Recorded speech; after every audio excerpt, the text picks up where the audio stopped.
the second half of a basketball game in Smyrna, Tennessee.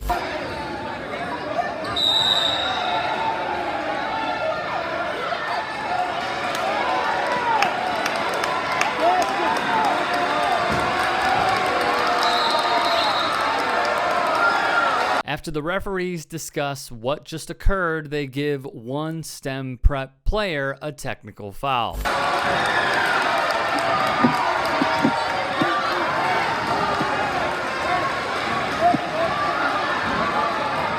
In this moment is where the player and her team allege a referee used a racial slur. STEM prep felt as though they only had one option.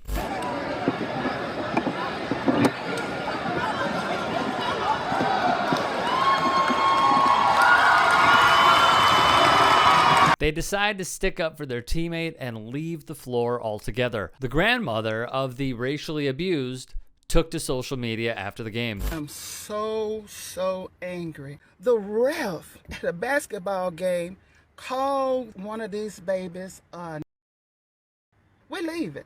This is crazy. And I'm trying not to be upset. How you gonna call a child a referee? I was right there. He was so angry that he couldn't control his little ego, that he let it come out. Prejudice is alive and well in Smyrna, Tennessee, at Smyrna High School. Just flat out terrible. The incident reportedly occurred during a girls' basketball game between Smyrna High School and STEM Preparatory Academy. The game was played in Smyrna, just outside of Nashville. STEM Prep is in Nashville. Dr. Kristen L. McGranner, Chief Executive Officer of STEM Prep, wrote an open letter. In bold, it reads, "As clearly seen on the game tape and as shared by witness accounts, the white male referee approached the 14-year-old black female player in an aggressive manner and called her the N-word. This incredibly offensive, racist event underscores the institutional racism that exists within athletics as well as within the TSSAA organization." Per the Daily News Journal, the Tennessee Secondary Schools Athletic Association, or TSSAA, is investigating allegations that a racist slur was said to this player at STEM Prep. TSSAA Executive Director Bernard Childress told the Daily News Journal it was very early into the investigation that a racial slur was used. Childress said they are trying to determine whether the racist slur came from a referee or player.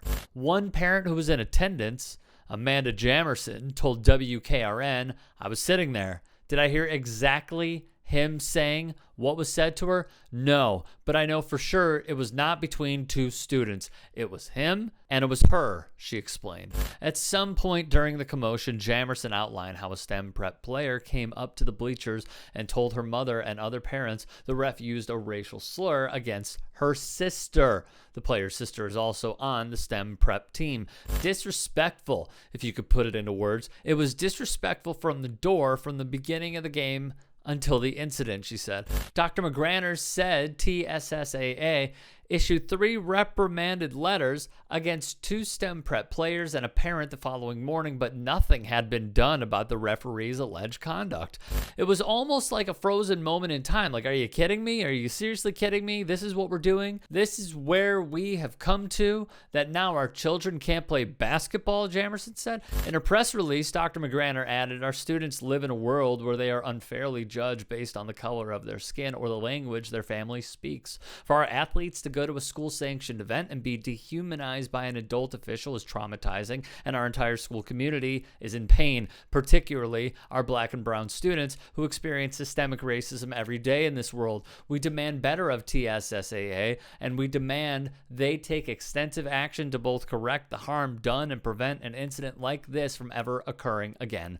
We're getting conflicting reports, Childress said. "We are doing everything we can to get as much info as we can. What we've come up with so far is a lot of hearsay. We talked with a coach that said one player said it did not come from an official. It came from a Smyrna team member," Childress said. "Somebody else said it came from an official. We asked, okay, so which official? They said, we don't know who the official was." The school's press release brought up an incident in September 2020 in which a Valor College Prep volleyball player was not allowed to participate in a match because the Muslim student was wearing a hijab. Furthermore, as this is not the first incident of systemic racism within TSSAA, we call call for a review of official screening and hiring practices, the code of conduct governing behavior of all employees and contracted officials, and sustain diversity, equity, and inclusion training led by a qualified external party.